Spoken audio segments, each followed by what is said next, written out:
राज्यातील एका विद्यालयात विद्यार्थ्याचा खून झाल्याची धक्कादायक घटना घडली आहे। शाळकरी विद्यार्थ्यानेच दुसऱ्या विद्यार्थ्याचा खून केल्याच्या घटनेने खळबळ उडाली। चाकूने केलेल्या हल्ल्यात गंभीर जखमी विद्यार्थ्याला जिल्हा रुग्णालयात उपचारासाठी नेत असतानाच विद्यार्थ्याचा मृत्यू झाला। अहिल्यानगरमध्ये ही धक्कादायक घटना घडली आहे। अफान उर्फ मुस्तकीम तन्वीर शेख असे मयत विद्यार्थ्याचे नाव असून तो 10वीच्या वर्गात शिकत होता, तर त्याचा खून करणारा विद्यार्थी त्याच विद्यालयात शिक्षण घेत होता।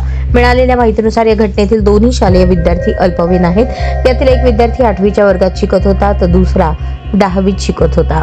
बुधवारी क्रिकेट खेळण्याच्या कारणावरून दोघांमध्ये वाद झाले। शाळेच्या जेवणाच्या सुट्टीमध्ये दोघांमध्ये पुन्हा भांडण सुरू झाले। हा वाद इतका वाढला की एकाने दुसऱ्यावर धारदार शस्त्राने हल्ला केला।